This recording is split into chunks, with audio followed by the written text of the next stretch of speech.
Savitri, Book 2, The Book of the Traveler of the Worlds, Canto 5, The Godheads of the Little Life. At the outset of this enigmatic world, which seems at once an enormous brute machine and a slow unmasking of the spirit in things, in this revolving chamber without walls, in which God sits impassive everywhere, as if unknown to himself and by us unseen, in a miracle of inconscient secrecy, yet is all here his action and his will.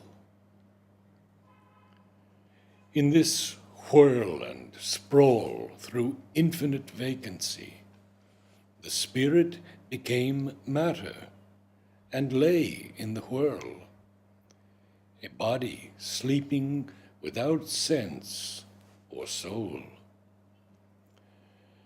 A mass phenomenon of visible shapes, supported by the silence of the void, appeared in the eternal consciousness and seemed an outward and insensible world.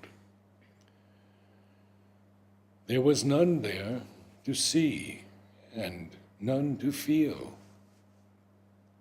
Only the miraculous inconscient, a subtle wizard skilled, was at its task, inventing ways for magical results, managing creation's marvelous device, marking mechanically dumb wisdom's points, using the unthought, inevitable idea. It did the works of God's intelligence, or wrought the will of some supreme unknown. Still, consciousness was hidden in nature's womb. Unfelt was the bliss whose rapture dreamed the worlds. Being was an inert substance driven by force. At first was only an etheric space. Its huge vibrations circled round and round, housing some unconceived initiative, upheld by a supreme original breath, expansion and contraction's mystic act, created touch and friction in the void, into abstract emptiness brought clash and clasp, parent of an expanding universe, in a matrix of disintegrating force. By spending, it conserved an endless sum. On the hearth of space, it kindled a viewless fire, that, scattering worlds as one might scatter seeds, whirled out the luminous order of the stars. An ocean of electric energy formlessly formed its strange wave particles, constructing by their dance this solid scheme, its mightiness in the atom shut to rest. Masses were forged or feigned, and visible shapes. Light flung the photon's swift, revealing spark, and showed, in the minuteness of its flash, imaged this cosmos of apparent things. Thus has been made this real, impossible world, an obvious miracle or convincing show. Or so it seems to man's audacious mind, who seats his thought as the arbiter of truth, his personal vision as impersonal fact, as witnesses of an objective world, his erring sense and his instrument's artifice.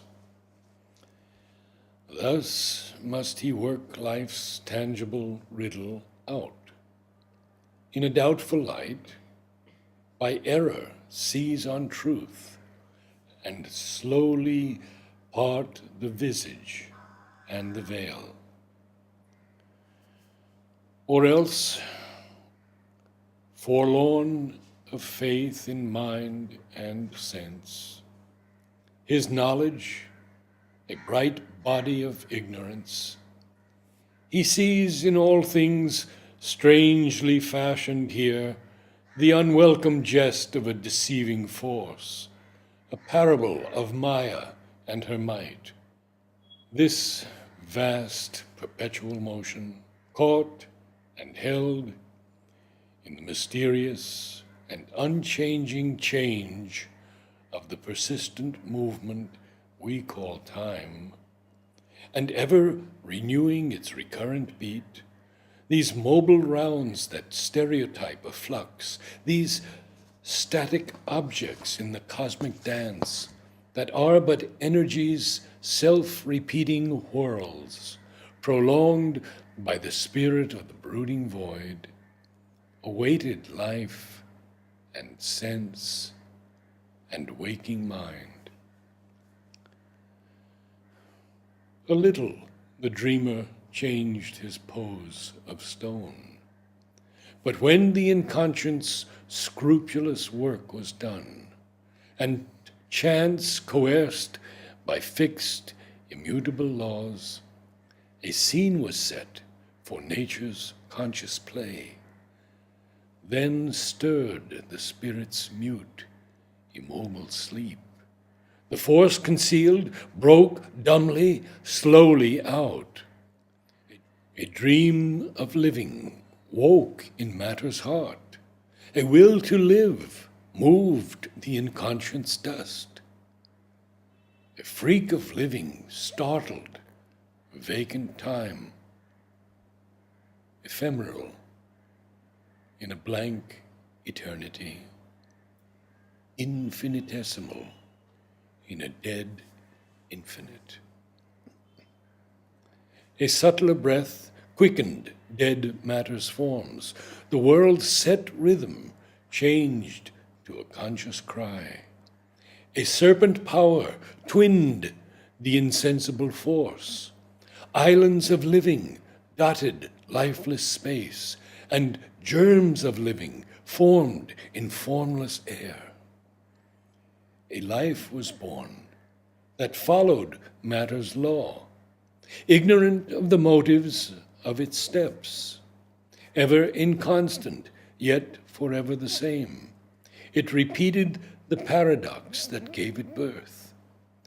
Its restless and unstable stabilities recurred incessantly in the flow of time, and purposeful movements in unthinking forms betrayed the heavings of an imprisoned will.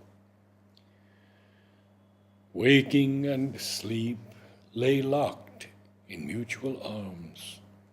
Helpless and indistinct came pleasure and pain, trembling with the first faint thrills of a world soul.